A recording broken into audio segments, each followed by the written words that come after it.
Planning to appeal. We think we have strong bases to appeal. The strongest basis is that the jury reached a verdict on coercion. It found there was not coercion, and I think the judge happy with his defense team because I think the judge giving less than half of the prosecutor's recommendation and also less than what the pre-sentence report had said is a win for him. Nature of his charge, he's not eligible for any time off of his sentence other than the 15% good time credit. He used to really like me a lot, but I think when I ran for politics, he sort of, that relationship busted up from what I read. I don't know, he didn't tell me that, but I'd read some little bit nasty statements in the paper all of a sudden, you know. It's different. You become a much different person when you run for politics and you do what's right. OMG, you guys. The whole court went dead quiet when Diddy finally stood there in front of the judge, like everyone could feel this crazy tension in the air after months of all those shocking stories. The final word dropped, and boom, he was found guilty for moving women for bad stuff, but somehow he got away from the bigger charges, and the judge was not playing at all like he totally said. Being famous doesn't mean you can be cruel, and Diddy looked all sorry, saying his actions were messed up and sick. So now he's got to spend around 4 years in jail, pay a big fine, and then be watched for 5 years after he gets out. But here's where it gets wild. He's already spent a year locked up, so maybe he won't stay that long, and some experts are saying he might even get lucky with a smaller sentence, or maybe even a pardon someday, but that's not promised yet. And now his lawyer is fighting back, saying the judge went too far with the jury decision. Like, this drama just never stops. we are planning to appeal. I want to hear them, bro. We are planning to appeal. We think we have strong bases to appeal. The strongest basis is that the jury reached a verdict on coercion. It found there was not coercion, and I think the judge said coercion today as a basis for a sentence at least a dozen times.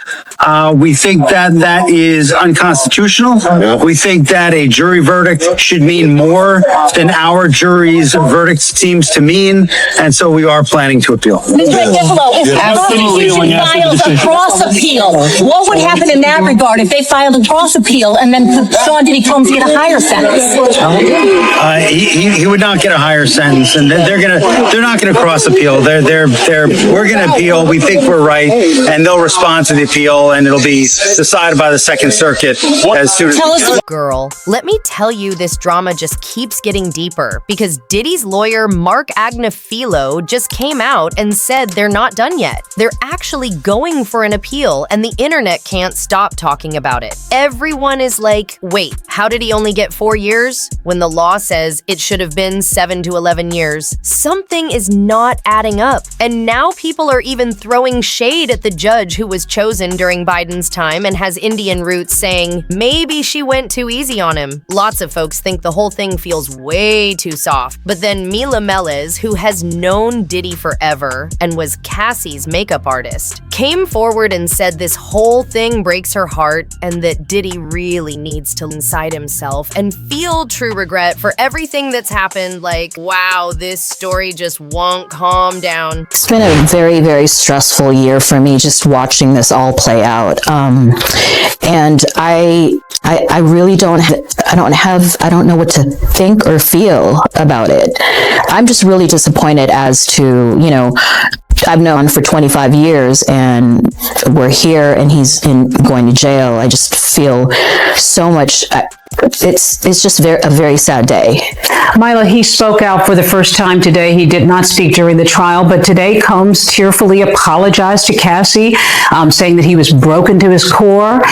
He also said he was apologizing to other victims of domestic violence, taking responsibility for his actions, really talking about himself and how he felt that he was responsible. Nobody to blame but him. What do you think about his statement in court?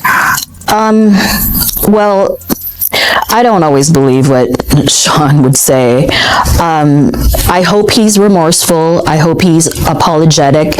And like I said, I don't know where we are right now in this place. And there's more to come, we know, because this case will continue on and there are going to be civil suits. You've been part of this high-profile case. This is a man who was accused of great violence, intimidation. This clearly has not been easy for you, and to be a part of this trial and to testify. Many people talked about being fearful. How has this impacted your life?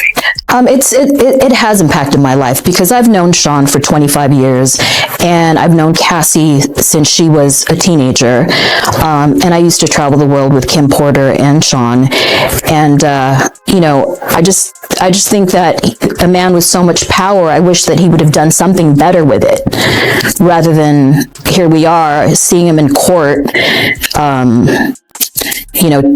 Like I said, 25 years later, it's just a sad difficult time. It's really difficult, yeah. And you faced him. So, listen to this. Y'all, because even Sam Mangle, who is like a big deal in the prison world and always helps rich and famous people when they end up behind bars, had something to say about Diddy's situation. And trust me, when he speaks, people take notes. He said that Diddy is not gonna get that 15% cut off his sentence that most inmates can earn by being on good behavior, which means no easy way out for him. He's gonna have to sit there and serve almost every single day of those years. And Sam also mentioned that this is gonna make his time inside way harder. Like, we're talking about limited access to stuff, strict routines, constant, guards watching his every move, and pretty much zero freedom. Imagine going from fancy mansions, private jets, and red carpets to a small cell and set schedules every single day. It sounds like a total nightmare. And Sam made it clear that this experience is going to hit Diddy hard. Like, he's about to learn the real meaning of losing control and power. And this could honestly break him. Or maybe just maybe make him face everything he's done for real. Clients, whether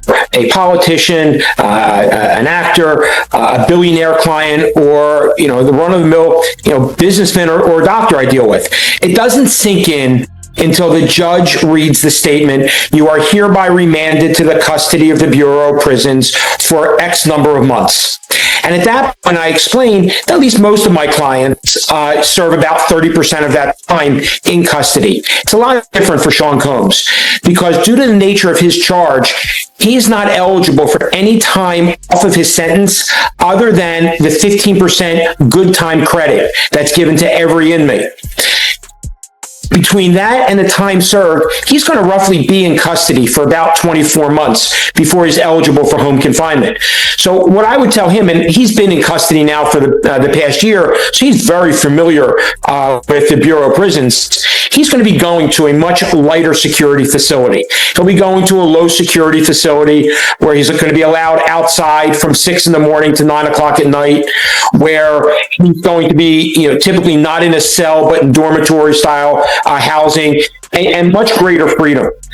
But depending upon where he goes, and I had the opportunity to work with the mother of 2 of his children a few years ago, and I spoke to her a few weeks ago specifically about where he's going.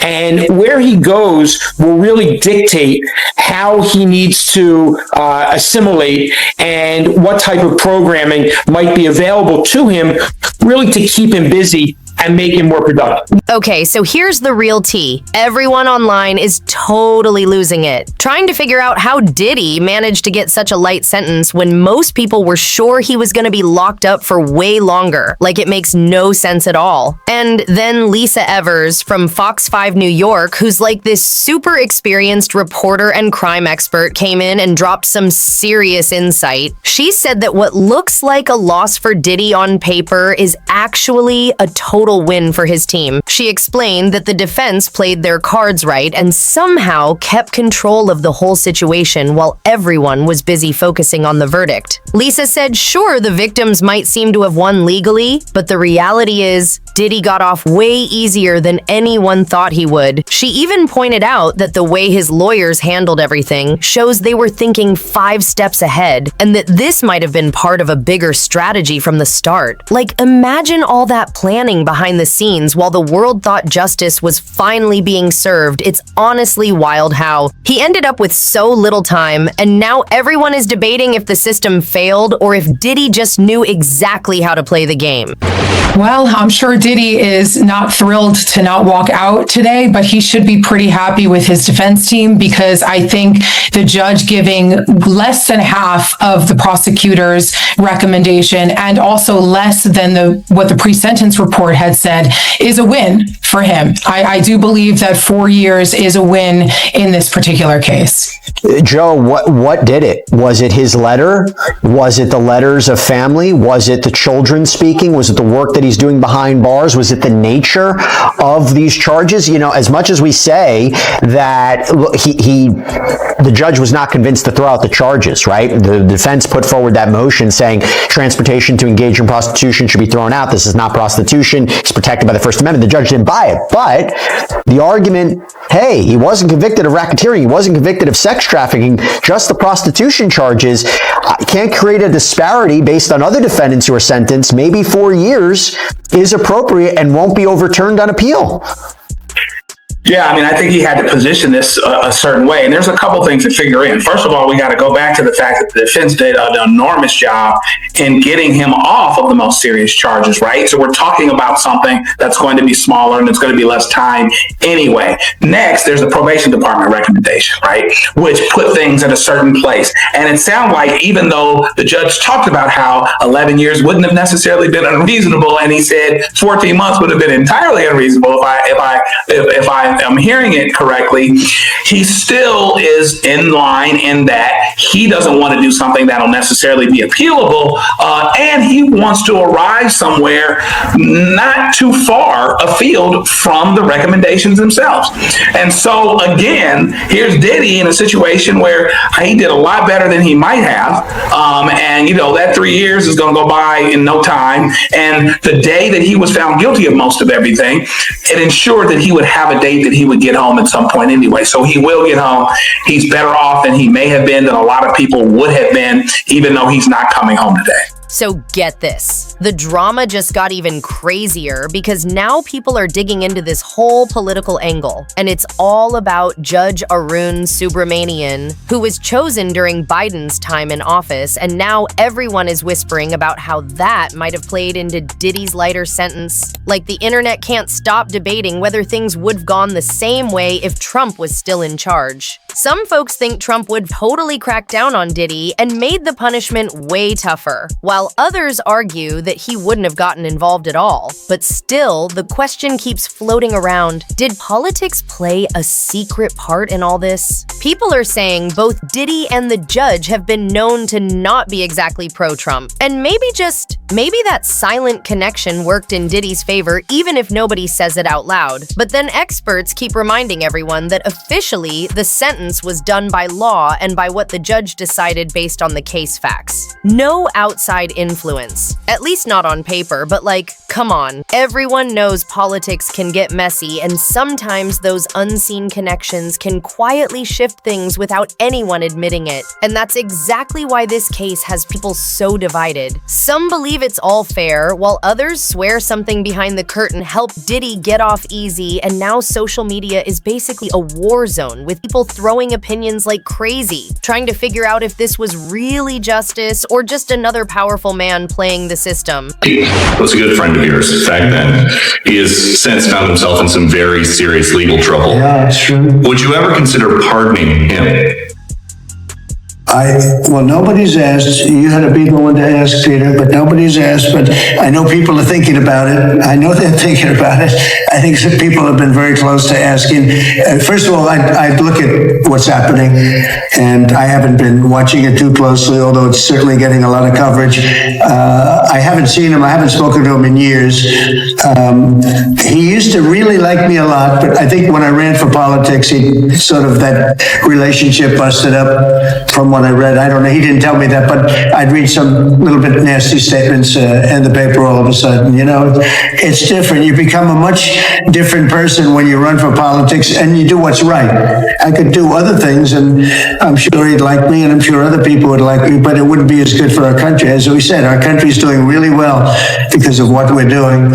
So it's not a popularity contest. So I don't know. I would certainly look at the facts. If I think somebody was mistreated, whether they like me or don't like me, it wouldn't have any impact on me. Okay, so let's talk about what everyone is dying to know right now. What is life really gonna look like for Diddy now that he's heading into prison for the next few years? And let me tell you, this is where things get real, because experts are saying he's not gonna get that usual 15% time off that most inmates can earn for good behavior, which means he's gonna have to actually live through almost every single day of that sentence. No special treatment, no luxury breaks, nothing. He's going from being surrounded by money, fame, private jets, and control to a place where he is just another inmate stuck in the same routine. Every single day, they're saying he's gonna face strict rules, limited privileges, barely any privacy, and nonstop supervision. And that kind of switch hits hard, especially for someone who has lived his whole life on top. People close to him are already saying they're worried about how he's gonna handle the mental pressure, because he's used to having people listen to him, and now he's the one who has to follow orders like a normal prisoner. And even though his sentence sounds short compared to what everyone expected, the experts say that living through it inside those walls is gonna feel like forever. They said this is gonna test his patience, his pride, and even his sanity in ways he's never imagined. It's wild to think that just a few months ago he was hosting parties in mansions, and now he'll be stuck in a cell counting the days. This might honestly be the biggest wake-up call of his entire life. And whatever choices he makes in there are gonna decide what kind of man he is when he finally gets out. And if you want to keep up with all this wild Hollywood drama and see what twist drops next, make sure you hit that subscribe button and stay tuned right here on Taylor Tells All, because trust me, you don't want to miss the tea that's coming next.